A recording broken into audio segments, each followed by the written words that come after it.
로마서 3장 21절 22절 말씀입니다. 로마서 3장 21절 22절 우리 같이 한 목소리로 함께 읽겠습니다. 이제는 율법 외에 하나님의 한 의가 나타났으니 율법과 선지자들에게 증거를 받은 것이라. 곧 예수 그리스도를 믿음으로 말미암아 모든 믿는 자에게 미치는 하나님의 의니 차별이 없느니라. 아멘. 말씀 전하기 전에 오늘이 10월 31일이잖아요. 그러니까 2014년 8월 31일 날 8시에 저희 집에서 기도회로 모였거든요. 저녁에? 네. 10월 31일 8월이라 그랬어요. 네. 10월 31일. 그러니까 딱 4년 딱 되는 거네요. 그렇죠? 그날 이제 저희 집에서 기도회로 모였죠. 그래서 저희 이제 멀리 사는 지체들도 오고 이제 여러분들이 같이 오셔서 기도해 주시고 같이 말씀을 전했죠. 그래서 감회가 새롭네요. 그러고 보니까 오늘 그때는 금요일이었고 오늘은 수요일이고 그래서 금요 기도회로 또 그날 이제 종교개혁 기념일이니까 그렇게 이 땅에 우리 기독교 신앙이 참된 신앙으로 회복되기를 간절히 기도하고 또 그래서 그 개혁 정신의 전통에서 그때는 이름 없는 교회가 그렇게 세워지기를 간절히 기도했죠. 지금 이름도 가졌죠. 예배당도 가졌죠. 또 보십시오. 이렇게 주중에 새벽에 이렇게 함께 모여서 예배하고 말씀을 나눌 수 있는 영광스러운 교회가 되었습니다. 주일이면 여기저기에서 모여서 함께 하나님께 예배하는 큰 교회입니다. 복차고 감사하고 감개무량한 것 같습니다. 이제 거두절미하고 오늘 설교의 제목은 율법과 다른 복음입니다. 율법과 다른 복음. 앞에서 사도께서는 유대인들에게 맡기셨던 이 율법은 죄를 깨우쳐 주는 것이고 또 이 율법으로는 하나님의 의를 이룰 수 없다. 그래서 그 절망에 다다를 수밖에 없다. 하지만 율법만을 놓고 보면 절망할 수밖에 없는데 율법을 주신 하나님, 그 하나님을 생각해 보면 그 하나님이 절대적으로 선하신 분이시기 때문에 그렇게 절망할 수밖에 없는 것을 주셨을 리는 만무하기 때문에 오히려 그 절대 절망할 수밖에 없는 어쩌면 하나님의 의를 이룰 수도 있다라고 하는 기대감을 가지고 율법을 받고 율법을 따라 살았지만 결론은 이것으로도 될 수 없다라고 했을 때 그건 절대 절망이죠. 그런데 거기에서 율법이 아니라 율법을 주신 하나님을 바라보면 거기에 이제 훅 하고 승기가 일어난단 말이죠. 이 절대 절망의 상황, 이것은 하나님이 계획한 것은 아닐 것이다. 그러니까 사실은 우리를 완전한 신년의 나락으로, 그래서 정말 우리들이 가졌던 절망은 굉장히 낙관적 전망이었고 율법을 통해서 우리가 가질 수 있는 모든 낙관적인 상황들을 다 부수고 완전한 절망으로 내려간 현실을 직시하게 한 이후에 하나님께서 구원하시려고 하는 그 율법에 담겨있는 하나님의 구원의 계획에 대한 그 실마리를 우리가 보게 되는 겁니다. 그래서 율법을 통해서 절망을 하고 거기서 하나님의 성품을 생각하면서 이런 상황 속에서도 우리를 구원할 것이라고 하는 그 소망, 그 소망으로 우리가 다시 마치 부활하는 것과 같이 부활하는 것과 같이 또 예수님이 승천하신 것과 같이 우리도 그 절대절망 속에서 완전한 소망으로 올라올 수 있는 거죠. 그러니까 이 복음에는 아주 놀라운 암시가 숨어 있다고요. 그러니까 이제 복음을 껍질이라고 한다면 사실 복음의 껍질을 딱 깨고 거기서 싹이 나오는 게 복음인 거죠. 그러니까 율법 자체도 결국은 복음인 겁니다. 그래서 오히려 죄를 깨닫게 하는 복음을 통해서 그 가운데에서조차 구원하실 것이라고 하는 그 하나님의 계획을 우리가 알 수 있도록 하나님께서 거기에 씨를 심겨주신 것이죠. 그래서 바울이 21절에서 이제는 이라고 이야기하는 것은 바로 앞에 20절까지 이렇게 절대 절망할 수밖에 없는 이 상황 속에서 대반전이 일어나는 것을 여기서 말하는 겁니다. 이제는 그러면 홍해가 갈라지는 것처럼 쫙 갈라지는 거예요. 그래서 20절과 21절은 완전히 단절이 일어납니다. 여기에 사용된 이제는 이라고 하는 위니라고 하는 이 말은 그러니까 바로 지금 이 순간 이런 뜻인데 우리가 사용하는 말 중에 가장 정확한 말은 찰나라는 말 같아요. 찰나 있잖아요. 찰나. 이게 이제 불교에서 쓰는 용어이기도 합니다만 이게 불교 용어는 아니더라고요. 그래서 수학에서 소수를 나타내는 그런 수의 한 단위가 또 이 찰나라는 말이 가지고 있는 의미더라고요. 그래서 불교에서 이야기하는 찰나는 아주 짧은 시간을 나타냅니다. 그래서 근데 또 이 불교의 이 찰나를 단위 시간으로 나눴을 때 이게 대략 75분의 1초 정도 되는 시간을 말한대요. 그러니까 불교에서 얘기하는 찰나는 한 75분의 1초 정도. 굉장히 짧은 시간이죠. 그런데 수학에서 이 소수의 한 단위로 쓰는 이 찰나는 어마무시하던데요. 이 10의 마이너스 88제곱이에요. 이거 이거는 이렇게 사실 우리가 이렇게 헤아릴 수도 없는. 그래서 10의 마이너스 18 내지는 10의 마이너스 88승 88제곱을 나타내는 수래요. 이게 이제 찰나래요. 근데 사실은 여기에 사용된 닌이라고 하는 이제는이라고 하는 이 말이 그런 거예요. 그래서 여기서 이 이제는이라고 할 때 이것은 변화의 순간을 말하거든요. 마치 하나님께서 아무것도 없는 가운데에서 하나님이 말씀하셨을 때 짱 하고 생기는. 그러니까 사실은 하나님은 시간 너머에 영원에 계신 하나님이시기 때문에 하나님이 말씀하시면 사실은 모든 시간과 모든 공간에 동시적으로 일어나거든요. 그러니까 지금 여기서 하나님이 말씀을 바라시면 우주 끝까지 아니 그 너머 영원까지 더 나아가 현재 과거 미래에 꽉 차버려요. 근데 우리는 이렇게 벌써 생각하려고 해도 생각 속에서도 벌써 이렇게 지구를 넘어가고 이렇게 대기권으로 가고 이렇게 일어난단 말이에요. 근데 하나님의 말씀은 그렇지 않아요. 그냥 짱 하는 거예요.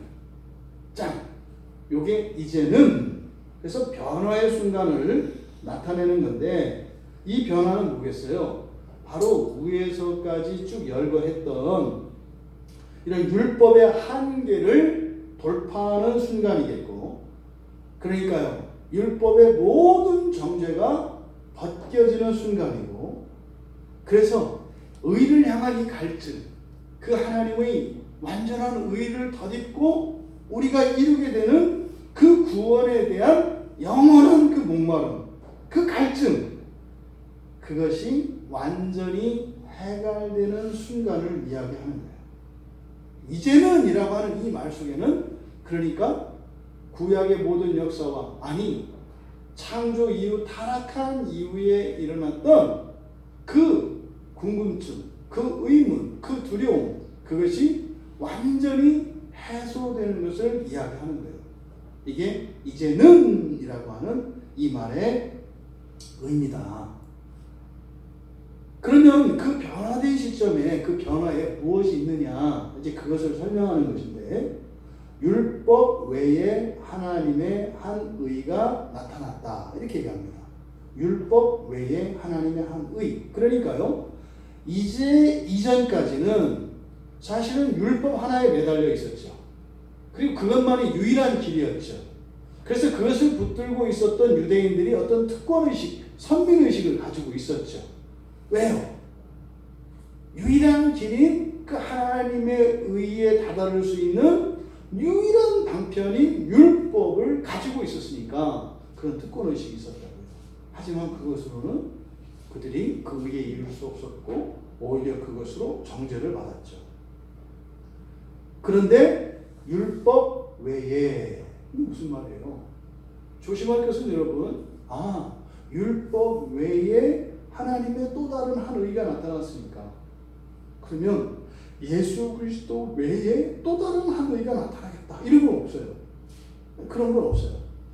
성경이 최종적인 계시이기 때문에 성경은 완성이 된 거거든요. 하나님의 계시가 끝이 났다고요. 그러니까 성경 속편 이런 게 없어요. 그러니까 성경을 통해서 우리가 알 수 있는 하나님의 의에 이룰 수 있는 방편은 두 개가 있었던 거예요. 첫째로는 율법이 있었던 것이고, 그리고 복음이라고 이야기하는. 근데 이 복음은 율법 다음에 나온 신제품이 아니에요. 율법이라고 하는 두꺼운 껍질을 깨고 거기에서 올라온 싹이 복음이지, 율법은 돌멩이고 복음은 떡인 게 아니에요. 율법과 복음은 다르지 않습니다. 마치 우리가 우리의 정통신앙을 이야기할 때 유대교에서 기독교로 이름이 바뀐다고 그랬잖아요. 근데 신앙은 하나라고요. 그러니까 유대교의 신앙 안에 가지고 있었던 불순물들, 찌꺼기들이 다 썩어서 없어지고 그게 싹으로 나오는 거잖아요. 그러니까 율법이라고 하는 처음의 씨에 복음이라고 하는 생명의 싹이 나오는 거죠. 그러니까 생명의 싹이 나오기 이전까지는 율법만이 유일한 길입니다. 그런데 이 복음이라고 하는 생명의 싹이 나고 난 뒤에는 율법이 가지고 있었던 거추장스러운 것들과 오해되었던 것들, 그리고 이해할 수 없었던 것들이 다 사라지는 거예요. 그래서 온전한 그 구원의 지식만이 우리에게 전달되는 거죠. 그러니까 구약의 이런 모든 역사성은 기독교 안에 전승됩니다. 대신 이런 희미하고 의심쩍고 알 수 없었던 것들은 선명하고 뚜렷하고 확실한 것으로 바뀝니다. 이게 구원의 능력이죠. 복음의 능력이죠. 그래서 지금 여기서 바로 율법 외에, 이 외에라고 하는 이 단어가 이제 코리스라고 하는 말인데, 코리스는 무엇무엇과 별도로, 무엇무엇 외에, 이런 뜻이에요. 그래서 외에라고 이제 해석을 했는데, 여기서 말씀하고자 하는 것은 그거잖아요. 그러니까 지금 바로, 그러니까 이제가 시작되기 바로 직전까지, 이제가 시작되기 바로 직전까지는 어떤 거예요? 그러니까 완전히 다르다는 거예요. 그러니까 우리가 성경을 보면서 또 우리 신앙에서 중요한 그 개념이 있다고 했어요. 연속성과 불연속성. 그러니까 신약은 구약의 연속성 상에 있어요. 그런데 또 뭐예요? 신약은 구약과 불연속성 상이 있어요. 그러니까 연속되면서 불연속되는 일이 일어난다고요. 이게 신비거든요. 그러니까 연속성만 있는 것도 아니고 불연속성만 있는 것도 아니에요. 지금 여기서 이 코리스라고 하는 이 말이 강조하는 것은 뭐겠어요? 완전히 다른 불연속성을 강조하는 거거든요. 그럼 여기서 뭘 의미하겠어요? 그것과 다른 것이다 라고 하는 의미가 아니라 바로 율법의 불충분성, 그리고 율법의 한계, 이것을 초월하는 바로 복음을 이야기하는 거겠죠. 그러니까 이제는 이라고 하는 것은 율법이 가지고 있었던 모든 한계와 장벽들이 허물어진 그렇게 불충분한 그것이 아니라 충분한 그 무엇에 대한 아주 강한 암시를 나타내는 거죠. 율법 외에는 이렇게 이야기했을 때는. 그래서 율법 외에라고 하는 이 말 속에는 그 율법의 목표였던 하나님의 의, 그 하나님의 의를 이룰 수 없었단 말이죠. 그런데 이제는요, 이룰 수 있는 그 무엇에 대한 기대감을 갖게 하는 말이 율법 외에라고 하는 말이에요. 율법 외에. 그게 뭐예요? 율법이 틀렸다 이게 아니에요. 그게 아니에요. 율법을 통해서 우리에게 가능성이 제시되었고 그 방향을 알게 해줬는데, 근데 그것으로 이룰 수 없었던 그 어떤 한계, 다시 말해서 율법을 능가하는 그 무엇, 이것을 이제 독자들로 하여금 기대감을 갖게 합니다. 예수님께서 제자들에게 너희들이 가장 우선적으로 구해야 할 것이 있다. 그것이 이제 하나님 나라와 하나님의 의다. 이렇게 얘기한다고요. 하나님 나라와 하나님의 의. 우리가 그 천사론에 대해서 사경회를 하면서 아주 중요한 것, 정말 참된 그리스도인의 표지로 우리들이 알 수 있는 것이 세계관이라고 했어요. 세계관의 차이. 그러니까 이 세상에서 살고자 하느냐, 아니면 그 하나님 나라, 하늘 나라를 살고자 하느냐, 이 세계관의 차이가 참된 기독교인과 그렇지 않은 사람들이 가지고 있는 이 세계관의 분명한 차이라고 했어요. 얼마든지 성경을 가지고도 이 땅의 삶을 살고 또 이 땅을 삶에 살아가는데도 유익을 얻을 수 있습니다. 얼마든지 얻을 수 있습니다. 하지만 성경을 통해서 그리고 복음이 제시하는 그 구원의 유익을 이 땅에서 만족하려고 하는 이들이 아니라 영원한 그 하나님 나라, 그리고 저 하늘나라를 향하여 살아가는 것이 그리스도인의 표지라고 했어요. 예수님께서 제자들에게 하신 말씀이 똑같은 얘기죠. 먼저 하나님 나라와 그의 의를 구하라. 우리가 예수를 온전히 믿고 정말 말씀의 은혜를 누리면서 그 영적인 자원들과 하늘로부터 보여지는 놀라운 권세와 권능을 가지고 이 세상을 살아가는 동안 이 세상에 성을 쌓기 위해 살아간다면 너무나 허무하고 억울한 삶이 될 수밖에 없는 것이죠. 근데 바로 율법을 가지고 이들이 정작 하나님의 의에 이르려고 했지만 그 하나님의 의는 하늘나라를 지향해야 되잖아요. 그런데 이 율법을 가지고 결국 땅을 지향을 했단 말이에요. 그래서 먼저 우리는요, 하나님 나라를 바라보며 살아가야 합니다. 이게 첫 단추예요. 첫 단추예요. 그러니까 이게 이제 좀 지나치게 이렇게 과대평가되고 이래서 이 땅에 있는 모든 것들을 또 다 그냥 뭐 가치 없이 여기는 이 극단적인, 이게 뭐예요? 이제 극단적인 종말론자들이나 뭐 이런 광신도 집단 이런 데들에서 일어나잖아요. 요즘에 이단들에서 일어나는 뭐예요? 이런 가정윤리와 가정의 가치, 이 사회의 윤리와 이런 사회 안에서 존중되어져야 하는 이런 권위와 이런 것들을 다 팽개쳐버리는 일들이 일어나잖아요. 이게 잘못된 거죠. 하지만 그들에게도 옳은 것은 하나 있는 거예요. 절대적으로 바로 우리 신앙이 모든 것에 우선한다라고 하는 요 생각만큼 맞는 거죠. 근데 문제는 그게 하늘나라가 아니라 이 땅나라도 아니에요. 과천 내지는 이렇게 이게 이제 문제인 거죠. 이게. 네? 땅나라보다 더 좁잖아요. 여기 뭐 이런 식으로. 이게 문제인 거죠. 요새 뭐 해외로 가가지고 어느 섬부터 뭐 이렇게까지.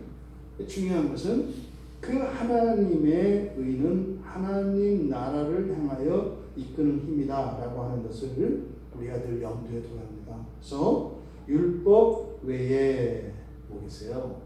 완전한 하나님의 의를 충족시킬 수 있는 무엇? 이거 이제 기대감이 있는 거예요. 그래서 그 율법 외에 하나님의 의가 나타났으니, 여기 이제 완료 시제로 되어 있습니다. 뭐예요? 이미 과거에 확실하게 다 나타났었다. 이렇게 얘기를 하는 거예요. 그러니까 말씀드렸죠. 율법이 우리에게 주어져 있는데 율법 안에는 뭐가 있어요? 생명이 자라고 있어요. 그 안에 이렇게 싹이 돋았는데 이걸 복음이라고 한다 이 말이죠. 그러니까 율법 안에 율법 전체가 이렇게 생명의 싹이 되는 것이 아니라 율법 안에 담겨져 있던 그 복음의 씨, 그게 있었다는 거예요. 여기 지금 율법 외에 하나님의 한 의가, 그러니까 뭐겠어요? 율법과 상관이 없는 전혀 다른 것이 아니다. 아니다. 그래서 여기에서 이 불연속성이 나타나는 것은 율법만으로는 꽃을 피울 수 없었던 그 한계를 능가하는 무엇, 이것을 이야기하는 것이고, 또 율법을 거론함으로써 바로 이 하나님의 한 의가 전혀 다른 것이 아니라 나타났으니, 어디에 나타났겠어요? 율법과 복음밖에 없는데 이미 나타났던 게 율법이잖아요. 율법 안에 이미 그것이 있었다는 거죠. 그런데 단지 그것을 발견할 수 없었다라고 하는 사실을 지금 사도 바울이 여기서 말씀하려고 하는 것입니다. 그러니까요, 여기서 이제 진술하려고 하는 복음, 이거는 율법이 실패했기 때문에 사람들이 새로 고안해낸 무엇이 아니란 말이에요. 이런 생각을 요즘도 많이 하죠. 그래서 기독교는 예수교가 아니라 바울교다라고 얘기하는 사람도 있어요. 봐라, 예수가 쓴 책이 없지 않냐. 너희들이 경전으로 삼는 신약 성경을 보면 다 바울이 쓴 거 아니냐. 그래서 기독교의 시조는 바울이어야 된다 이렇게 얘기하는 사람도 있어요. 네?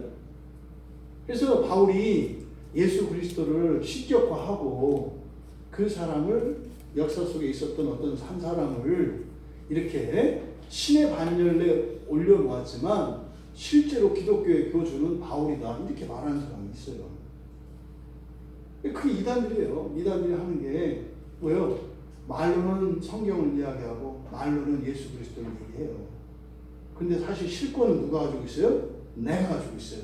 이게 대표적인 게 교황이고, 그리고 이단들의 그 이름 불리는 그 사람들 아니에요. 그러니까 성경 위에 있잖아요. 예수 그리스도 위에 있잖아요.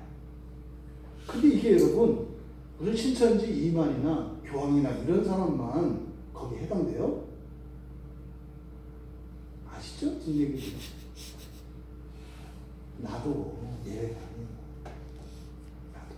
그 사람들은 잘해서 이렇게 좀 크게 하는 거고 우리는 소리 소문 없이 몰래 하는 거고. 잊지 마세요.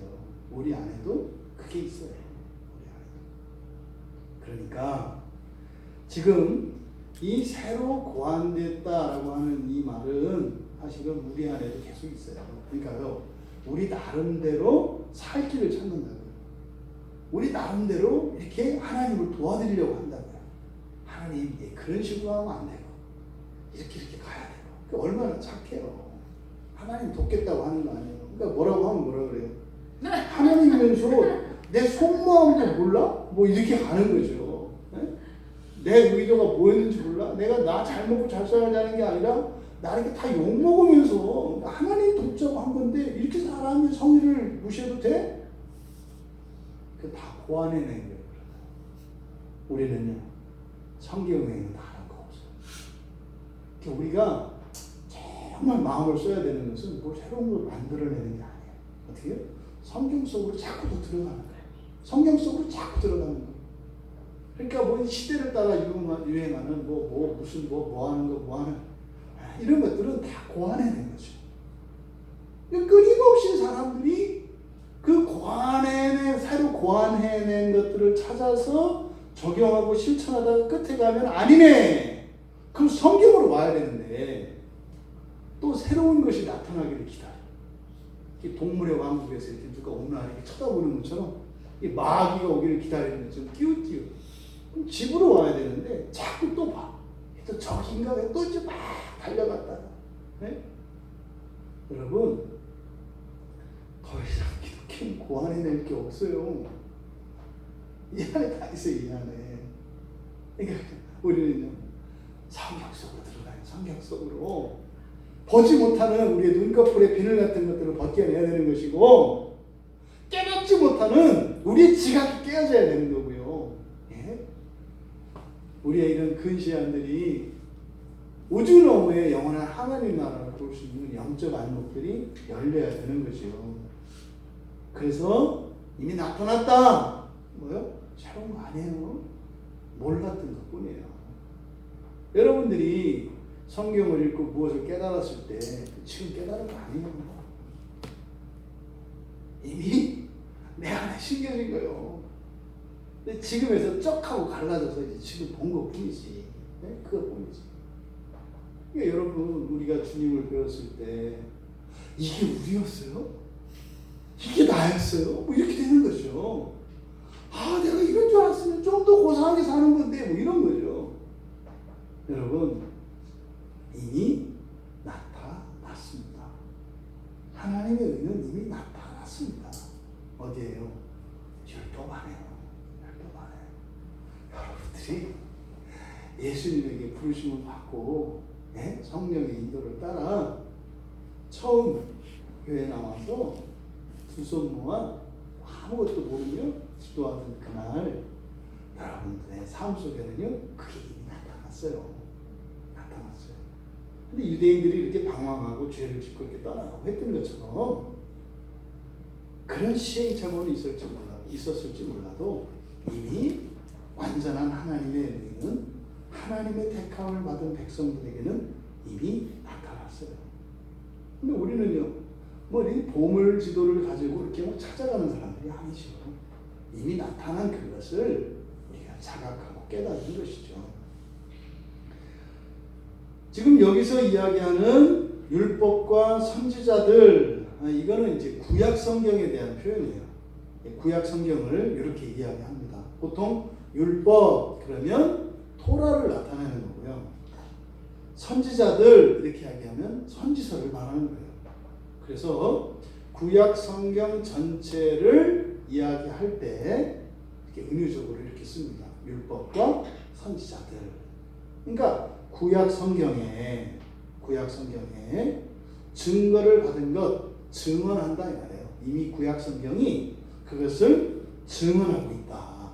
그러니까 구약 성경에 뭐가 나타난다는 거예요? 예수 그리스도가 구약 성경에 계속 나타나고 있다는 거예요. 그러니까 거기에 숱한 사람들과 왕들의, 선지자들의, 그리고 모든 하나님의 율법과 계명들이 나오는데 그것들이 다 하나같이 부르고 바라보는 것은 누구였더라는 거예요? 예수 그리스도였더라는 거예요. 이것을 바울 사도가 이렇게 나타났는데 율법과 선지자들에게 증거를 받은 것이다. 이렇게 말을 하는 겁니다. 아직도 유대교인들은 구약 성경을 통해서 그리스도를 못 봐요.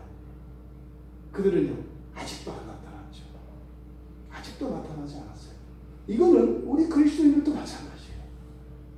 교회 나와서 예수를 믿고 기독교인으로 살아갑니다만 그들의 삶 속에 아직 구원이 일어나지 않았다면 아직 나타나지 않은 거예요. 그들은 못 보고 있는 거예요. 못 보고 있는 거예요. 여러분들의 삶 속에 이미 나타난 그 증언, 성경의 그런 증거, 이것들이 믿음으로 받아들여지고, 그래서 이미 이루어진 그 구원의 삶을 사시는 여러분들 모두 되시기를 바랍니다. 이 하나님의 의라고 하는 이 말은 언약적인 언어예요. 하나님의 의. 이게 뭐냐면 부모가 자식을 낳았으면 책임져야지. 이게 언약적 의예요. 하나님이 사람을 창조하셨잖아요. 근데 사람이 죄에 빠졌어요. 그럼 어떻게 해야 돼요? 구원해야지. 이게 하나님의 의예요. 그래서 하나님의 의라고 하는 말은 언약적인 말이에요. 그래서 하나님이 창조하신 사람이 이렇게 죄에 빠져 있으면 하나님이 구원하시는 행동, 이거를 하나님의 의라고 해요. 이게 하나님의 의. 그러니까 하나님은 어떤 의라고 하는 옳고 그런 이런 게 아니에요. 그러니까 하나님의 자녀들이 죄 가운데 고통 가운데 있으면 어떻게 한다는 거예요? 반드시 구원하시는 행동이 있어요.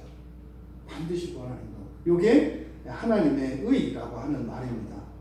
그래서 하나님의 언약적 성실하심은 죄에 빠진 백성을 구원하시는 행동으로 나타나요. 우리 각자 우리의 삶을 되돌아보세요. 이게 돌아보면 큰일 날 뻔한 때가 있었어요. 감나 죽었다. 그리고 죽었어야 되는데 안 죽을 때가 있어요. 그건 뭐예요? 하나님 오셨던 거예요. 죽으려고 환장을 했는데 안 죽어. 하나님이. 우리 조금 알잖아요. 그때 천사들이 했을 거예요. 각 죽어야 되는데 그걸 붙잡으라고 해서 이렇게 붙잡아야 되느라고 가만히 했었을 거예요. 천사들이. 천사들의 노고를 치할 수 있는 여러분들 되시기 바랍니다. 이게 하나님의 언약적 성실성이에요. 그러니까 하나님은 항상 구원의 행동으로 나타나요. 이게 하나님의 의라고요. 그러니까 다시 말해서 율법이라는 것은 뭐예요? 바로 죄인들을 구원하시는 하나님의 행동이었다는 거예요. 근데 이건 서막이었죠. 그렇죠? 거기서 쩍하고 생명의 싹이 나와야 된다고요.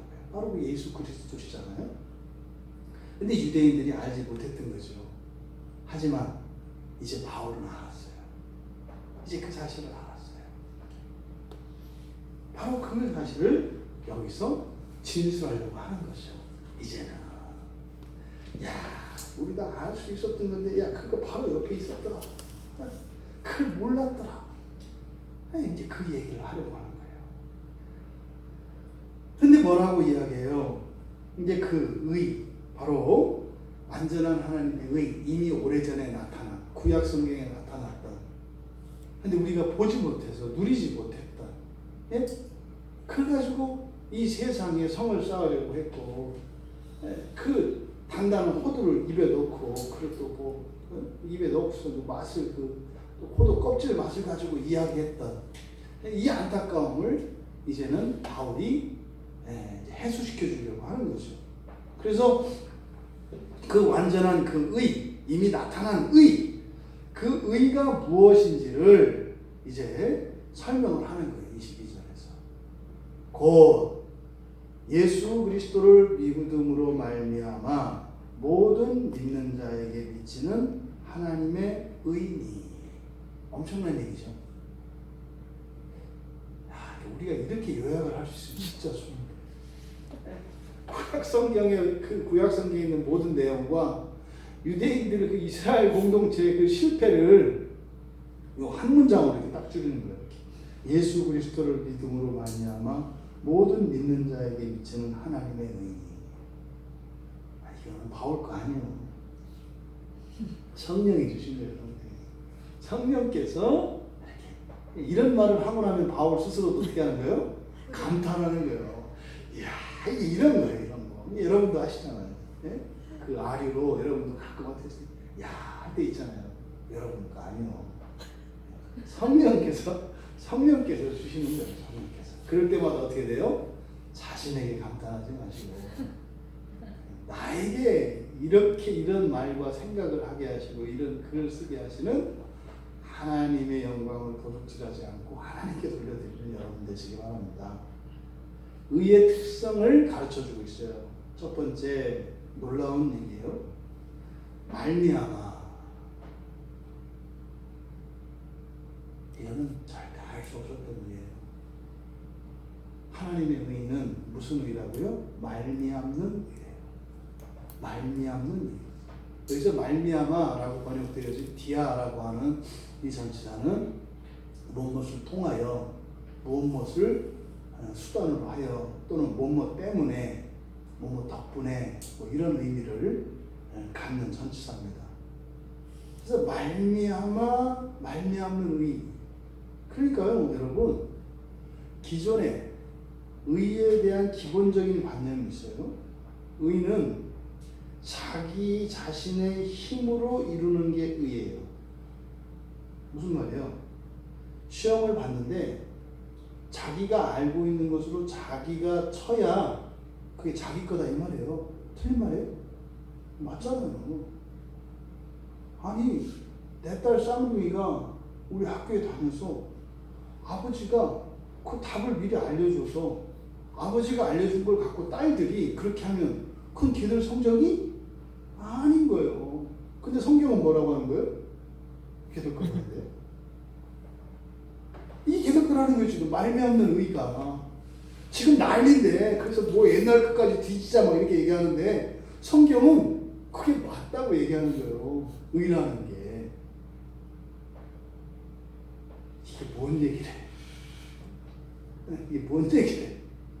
이렇게 부당한 거예요. 그러니까 하나님의 의는 우리가 생각하는 것처럼 정의롭지 않아요. 이게 깨져야 된다니까요. 왜 우리가 속썩고 공동체가 그렇게 힘들어요? 정의롭지 않아서 그래요. 근데 성경이 뭐라고 하는 거예요? 원래 그렇다네요. 말미암는 의예요. 그러니까요. 자기가 자기 힘으로 이루어야 그게 진정한 자기 것이다라고 하는 우리들이 가지고 있는 고정관념, 우리들이 아무리 생각을 해도 이게 옳다고요. 정반대되는 얘기를 하는 거예요. 말미암는 의다. 그러니까 무슨 말이에요? 하나님의 의라는 건 말이지 무엇인가 또 누군가의 도움이 절대적으로 필요한 거다. 이 얘기를 하는 거예요. 사실 이게 은혜에 대한 개념이죠. 그러니까요. 행위로 말미암는 의가 아니라 은혜로 말미암는 의라는 거예요. 이게 있을 수가 없는 일이죠. 우리가 생각할 때는 부당하고 이거는 잘못된 거라니까요. 그래서 이 하나님의 의의 절대 의존적인 특성을 지금 설명하려고 하는 겁니다. 그러니까 이거는 뭐 옛날을 만들고 우리들의 생각과도 정면으로 대치되는 말씀이라니까요. 여러분들이 예배 열심히 드리고 기도 열심히 했는데 뺀질뺀질하고 아주 속속이는 누군가가 계속 복을 받으면 어때요? 그게 의로워요? 목사님 그런 식으로 얘기하면 안 되죠. 뭐 이렇게 하시지 않겠어요? 근데 지금 그 얘기를 하는 거라고요. 근데 사실 우리는요. 어떤 건 되고 어떤 건 안 돼. 우리 애들은 괜찮아.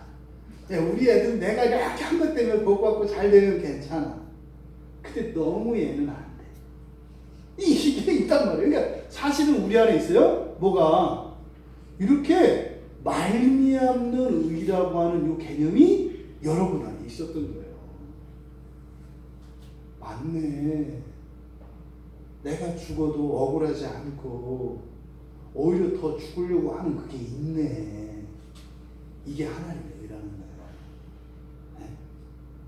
우리가 자식을 낳고 낳자마자 길거리에 버려서 너의 의로 살아 자립심을 키워 이러는 엄마 아버지가 어디 있어요? 네? 요즘 젊은 사람들은 그 자식을 잘 키우기 위해서 많이 안 낳는다는 거 아니에요. 얼마나 의로워요. 하나만 잘 키우겠다고 하는 거예요.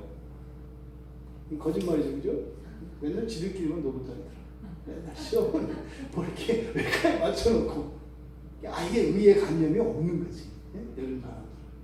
그러니까 이 말미암는 의라고 하는 이 개념은 우리가 일반적으로 생각할 때는 맞지 않다고 생각하는데 사실 이 개념이 이미 우리 안에 심겨져 있더라. 근데 그것들은 덮어놓잖아요. 예외적인 것으로. 그죠? 예외적인 것으로. 또 잘못됐다고 생각을 하잖아요. 그런 거죠.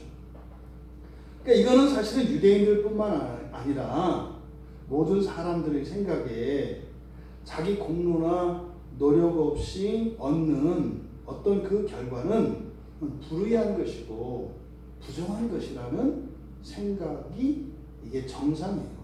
그러니까 이런 고정관념이 잘못된 건 아니에요. 그렇잖아요. 자기가 해야지. 맞죠. 하지만 하나님의 의는 그것을 뭐예요? 능가하는 거예요. 그래서 조심할 것은 은혜로 말미암는 이렇게 말미암는 의라고 해서 이것이 절대로 자기의 어떤 노력이나 수고를 배제하는 건 아닌 거예요. 하면 안 된다 이런 거 아니라고요. 네가 열심히 막 하기 싫은데 참고 기도하고, 나오기 싫은데 예배드리고 이러면 안 된다 이 얘기를 하는 게 아니에요. 그것이 의의 원인이 되지 않는다는 걸 말하지, 그런 것들이 무가치하고 무의미한 것이다 이 얘기를 하는 것이 아니다. 예수 그리스도를 또 말미암는데 무엇을 말미암아요? 예수 그리스도를 믿음으로 이렇게 있어요. 예수 그리스도를 믿음으로 말미암는 의. 이게 이제 사실은 우연한 해석이에요. 이 다분히 이제 우리나라 사람들의 정서, 우리들이 가지고 있는 그 정서에 맞는 의예요. 좀 전에 뭐라 그랬어요? 이 말미암는 의라고 하는 개념은 우리들의 노력과 공로에 의한 것이 아니라 그랬잖아요. 근데 아무래도 편치가 않아. 그러니까 뭐라고 해석했어요? 예수 그리스도를 믿음으로 말미암는. 그러니까 말미암긴 말미암는데 결국은 예수 그리스도를 믿는 건 누가 믿어야 돼요? 우리가. 이게 사실은 이중적으로 나타내려고 하는 건데, 이렇게 해서는 이 의미를 정확히 우리가 알 수 없어요. 그래서 직역하는 게 좋거든요, 사실은. 여기에는 의역이에요. 그래서 아는 사람은 알아요. 그러니까 설명을 해주지 않으면 알아들을 수가 없다고요. 왜? 문자 그대로 보니까. 그러니까 우리 예수 그리스도를 믿음으로 이렇게 되잖아요. 그러니까 이 본문을 직역하면 그렇게 된 거예요. 예수 그리스도의 믿음으로 말미암아 이렇게 돼요. 예수 그리스도의 믿음으로 말미암아. 이 소유격이 굉장히 중요하다고 했죠. 주체의 소유격과 객체의 소유격이 있어요. 객체. 그러니까 뭐예요? 예수 그리스도의 믿음 그랬을 때 예수 그리스도가 주체가 돼요. 그럼 그 믿음이 누구의 믿음이에요? 예수 그리스도의 믿음. 그러니까 예수 그리스도께서 믿으시는 믿음, 이런 의미예요. 예수 그리스도가 주체가 되면. 그러면 이제 반대로 예수 그리스도가 객체가 되면, 목조가 된다 이 말이에요. 그럼 어떻게 돼요? 예수 그리스도를 믿음. 누가? 우리가. 두 가지 의미를 다 나타내요, 소유격은. 그러니까 소유격으로 그대로 하면 성경을 읽는 사람이 이 두 가지 의미를 동시에 생각할 수 있거든요. 근데 그 중에 하나를 이렇게 객체의 소유격으로 번역을 해놓으면 주체의 소유격은 사라져버린다고요. 그러니까 어떻게 해요? 우리의 믿음이라고 하는 행위가 강조되죠. 그러니까 여기서 이제 혼란이 일어나는 거라고요. 그래서 예수 그리스도께서 우리를 믿는 믿음과 우리가 예수 그리스도를 믿는 믿음, 이 두 측면이 다 고려돼야 한다. 아시겠죠? 우리말 성경에는 한쪽 측면만 나타나 있지만 우리가 이 성경을 통해서 이 두 가지 측면을 다 이해해야 된다. 이렇게 번역한 이유는 바로 뒤에 말미암아가 있기 때문에 이렇게 번역을 해놓은 거예요. 말미암는 것이 결국은 우리의 힘으로 되는 것이 아니라 하나님의 은혜로 된다고 하는 그 의미가 있기 때문에. 근데 일반인들이 성경을 볼 때는 그것을 읽어내기는 쉽지가 않아요. 그래서 우리의 행위적인 측면만 우리가 보게 되죠. 왜? 우리들이 가지고 있는 의의 개념이 여기에 많거든요. 그래서 말미암는 의라고 하는 여기에 이르지를 못해요. 왜? 우리의 행위로 우리의 공로로 이루는 의는 이미 구약에서 실패했단 말이에요. 그러니까 계속 거기에서 벗어나지를 못해요. 기독교에조차도. 말미암는 이 의에 대한 개념이 없으면. 그래서 여기서 우리가 이렇게 한쪽 측면만 생각하게 되면 자칫 잘못하면 이렇게 객체의 소유격으로만 이해를 하면 우리의 행위, 공로가 돼버려요. 뭐가? 믿음이. 그러니까 구원파에서 이제 막 공격하는 게 그런 거예요. 믿음은 그렇게 니들이 뭐 이렇게 한다고 되는 게 아니라 믿어서 되는 거야. 그들은 어떻게 해요? 우리 정통교회에서 가지고 있는 믿음을 공로 행위로 보는 거죠. 또 실제로 그런 요소가 있어요. 또 반대로 주체로 그러니까 우리를 믿으시는 예수 그리스도의 믿음만을 보면 또 이제 어떻게 돼요? 이게 이제 구원파 되는 거예요. 조금 더 잘하고 못하는 게 하나님께 뭐 차이가 난다는 게 하나님이야? 그렇지 않아요? 하나 둘 세 번만 참고 네 번째 안 참으면 기분 참는 거야? 끝까지 참아야지. 이렇게 하는 거죠. 그래서 이 두 가지 측면이 다 고려되지 않으면 이게 이제 부정적인. 이게 이제 사실은 기독교 이단의 큰 원인이 요거예요.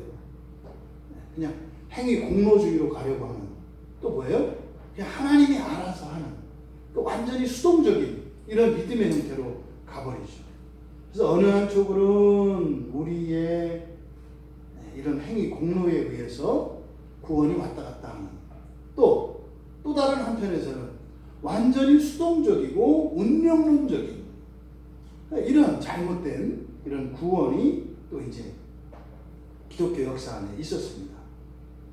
그래서 이 믿음에 대한 즉 예수 그리스도의 믿음으로 말미암는 그 예수 그리스도의 믿음이라고 하는 이 부분에 대한 이해가 정확할 때 우리들이 바른 성경적 믿음을 가질 수 있다. 그러니까 그런 거죠. 그리스도께서 나를 믿으시는 그 믿음의 은혜라고 하는 기초 위에 그 기초 위에 내가 예수 그리스도를 믿는 결단과 헌신과 인내가 동반되는 이런 행위적 믿음인 거죠. 이 두 가지 측면이 다 있어야 그것이 온전한 믿음이 된다. 두 번째로 하나님에 의해 두 번째 특성, 모든 믿는 자에게 미치는 의. 이렇게 되는데 이제 이건 에이스, 속으로, 안으로 또는 위하여라고 번역되어지는 그 전치사의 번역입니다. 그래서 모든 믿는 자에게 미치는 의. 이거는 모든 사람, 모든 믿는 사람들을 위하여 이렇게 됩니다. 모든 믿는 사람들을 위한 의. 그러니까 이것은 뭐겠어요? 여기서 지금 이야기하고자 하는 것, 이 참된 믿음의 효력이라고 하는 것은 어떻다? 무한하다. 무한하다. 그러니까 다른 사람들이 구원을 받았다 그래서 그 구원의 효과나 그 유익이 절대로 줄어들지 않는다. 하나님에 의해 특징이 그래요. 그래서 어떻게 해요? 다른 사람이 아무리 의롭게 많이 한다고 해서 그 의가 마르지를 않아요. 어떻게 해요? 쓰면 쓸수록 더 커져. 하나님의 의는. 하나님의 구원도 마찬가지예요. 가지면 가질수록 더 많이 가져져. 이 세상은 유한한 세상이거든요. 유한한 세상에서는 누군가 많이 가지면 다른 사람이 어떻게 돼요? 적게 가져요.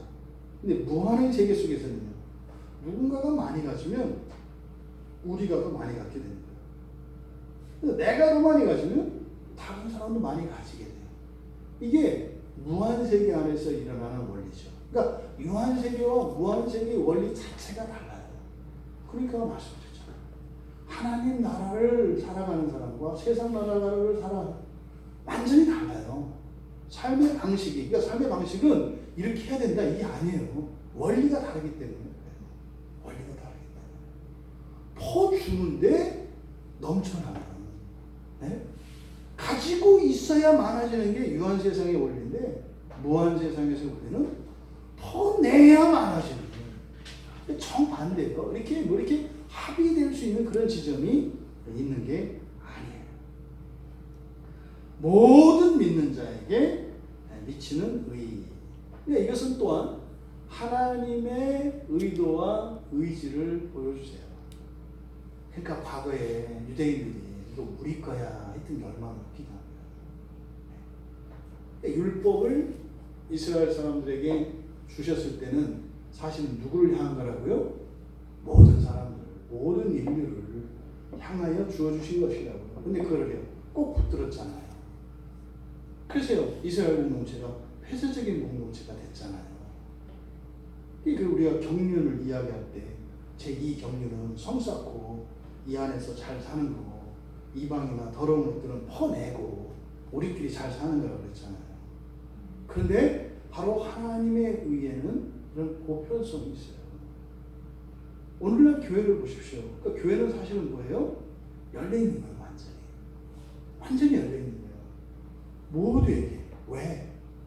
그것은 첫째로는 하나님의 의도가 그런 것이고, 하나님의 의도가 또 바로 이 하나님의 의의 능력이 무한한 것이기 때문에 그렇습니다.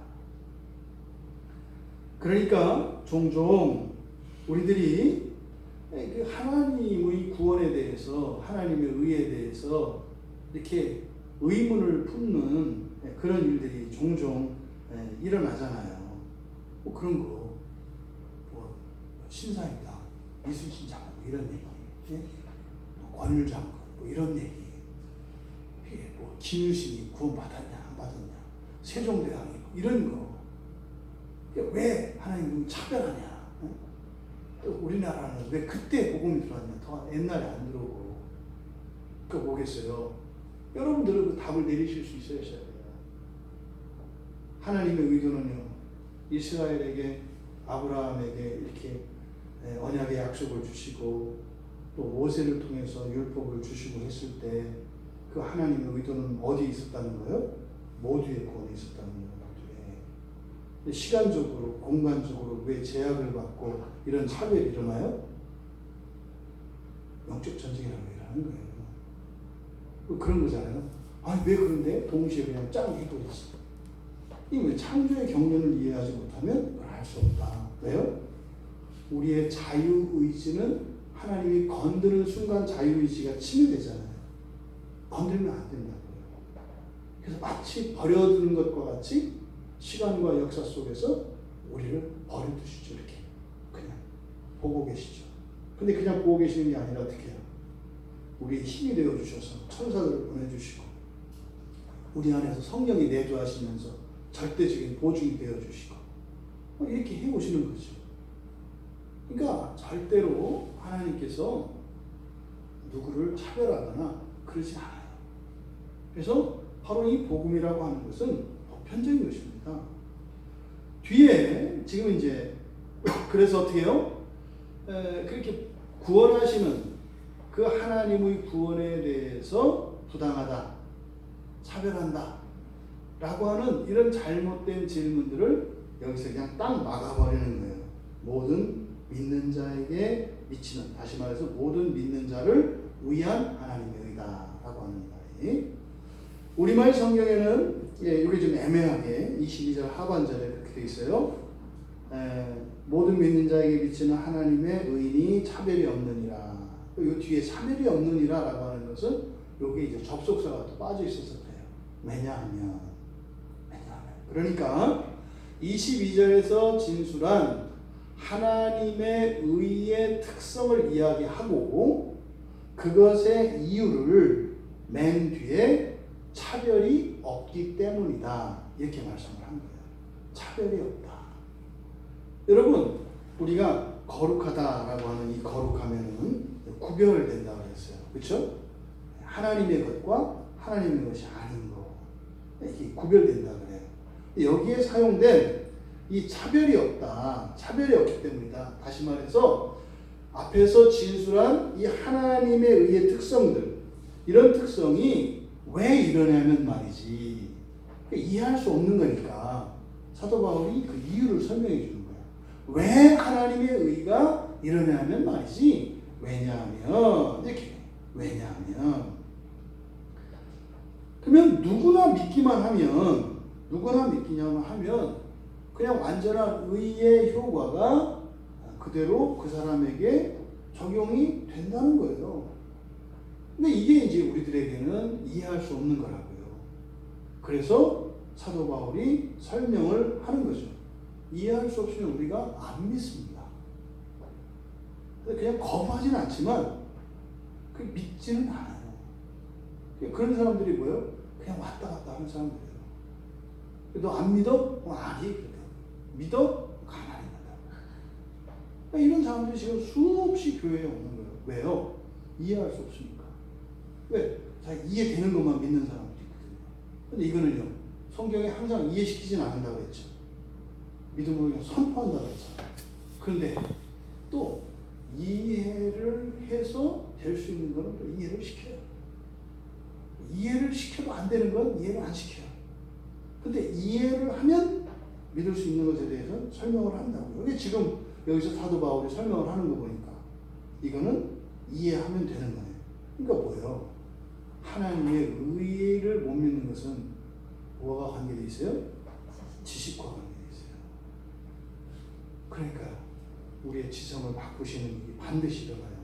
그러니까 예수를 믿는 사람에게 일어나는 필수적인 변화, 지성의 변화가 반드시 일어나요. 이해를 해야 믿을 수 있는 그런 진리들이 있거든요.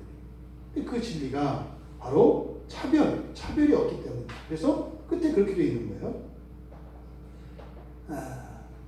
모든 자에게 미치는 하나님의 의다 이렇게 놓고, 왜냐하면 차별이 없기 때문이다 이렇게 되어 있어요. 차별이 없기 때문이다. 여기서 차별이라고 하는 이 단어는 분리 또 아주 이질적인 그 다름을 의미하는 거예요. 이 단어는 성경에서 잘 쓰는 말이 아닙니다. 여기하고 로마서 10장 12절 그리고 고린도전서 14장 7절 이렇게 세 군데에만 딱 사용한 단어예요. 그러니까 이 말은 어떤 단절과 이질적인 요소를 나타내는데, 그러니까 세상에는 차별이 없다 이 말인 거예요. 그럼 무슨 말이겠어요? 세상엔 이질적이고 분리된 무엇이 없다 이렇게 얘기를 하는 거예요. 왜 그러겠어요? 이 세상의 모든 피조물의 창조주는 하나님 한 분이시기 때문에 모든 게 다 하나님으로부터 나왔어요. 그러니까 여기서 차별이 없다라고 하는 이 의미 속에는 이 세상 모든 만물 가운데 하나님에 의해서 창조되지 않은 것은 하나도 없다는 거예요. 다 근원이 같아요. 다 하나님에 의해서 나온 거예요. 그러니까 짝퉁 이런 거 없어요. 이 세상에는. 다 같은 거예요. 하나님으로부터 나왔다는 의미에서. 네? 하나님. 그래서 다른 창조주가 또 없다는 거죠. 그 말에는. 다른 창조주 없고 다른 구원주가 없어요. 한 분 하나님에 의해서 창조된 모든 피조물, 한 분 하나님에 의해서 구원받은 하나님의 백성들 다 하나예요. 근데 과거 유대인들은 어떻게 생각했어요?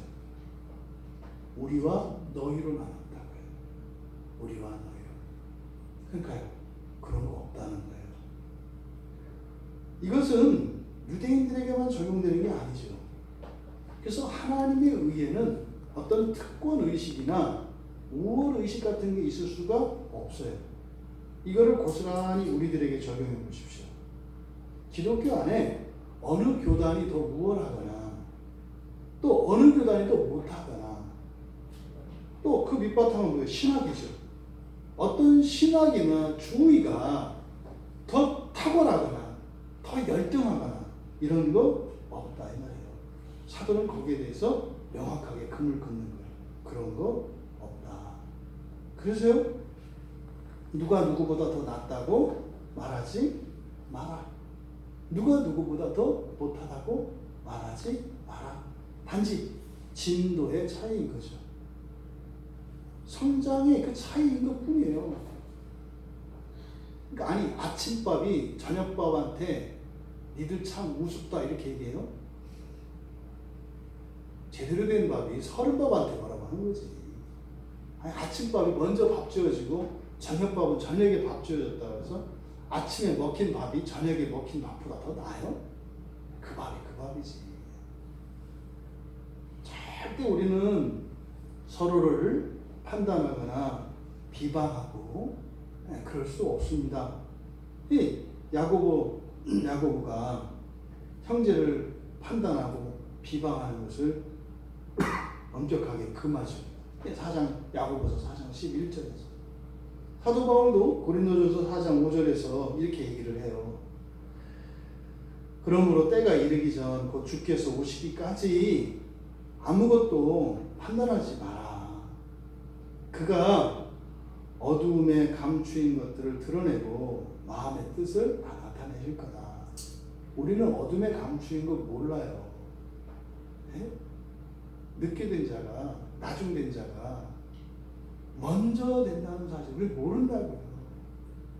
지금 뭐나 좀 있는 것 같고 된 것 같은 여기는 한쪽은 무지렁이 같은 아직 시간 속에서 감추어 있다고요.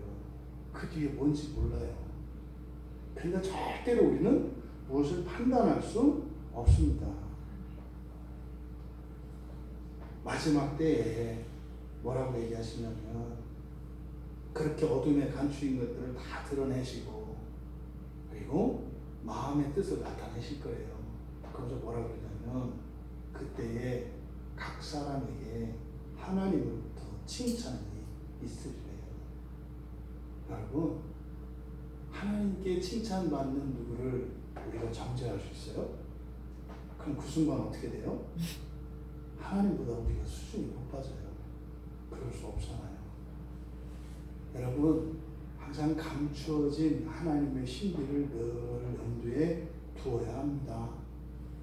아직 드러나지 않은 것들이 많습니다. 그래서요, 율법과 다른 복음이라고 이야기하는 거예요. 율법은 눈에 보이는 것을 봅니다. 복음은요, 아직 드러나지 않은 것, 그리고 그 속에 감추어져 있는 것까지 다 보여줍니다. 완전한 하나님의 의를 말이죠. 유대인들이 과거에 했던 실수를 우리가 똑같이 반복하지 맙시다. 여러분, 이렇게 좀 진리를 이렇게 본 사람답게 삽시다. 그죠? 일상에서 일어나는 크고 작은 일들, 실수, 또 좋은 일과 안 좋은 일, 이런 것에 그렇게 약은 냄비 끓고 이렇게 식듯이 확 끓었다 또 확 식어서 또 먹기 싫은 국물이 되고 또 확 끓어서 또 너무 뜨거운 국물이 되는 것 같이 이렇게 살지 말고 장중한 이 복음 안에서 말이죠. 아직 드러나지 않은 것과 감추어져 있는 것을 다 보고 그렇게 완전한 하나님의 의이신 예수 그리스도를 좀 믿고 의지하고 주님께 좀 맡기면서 그렇게 살아갑시다. 때로는 내 주변에 있는 사람과 일들이 그렇게 없는 것 같이 잘못 온 것 같이 그런 일이 일어날 겁니다. 그럴 때 그리스도를 바라봅시다. 낭떠러지고 길이 끊길 것 같은데 거기서 길을 내시면서 영광 받으시기 원하시는 그 주님의 마음을 헤아리시면서 인생에서 일어나는 변화무쌍한 이런 세상 일과 사람들로 인해서 그렇게 요동치지 않는 참된 복음의 빛 가운데 살아가는 우리 모두 되시기를 주님의 이름으로 축원합니다. 우리 말씀을 생각하며 기도합니다.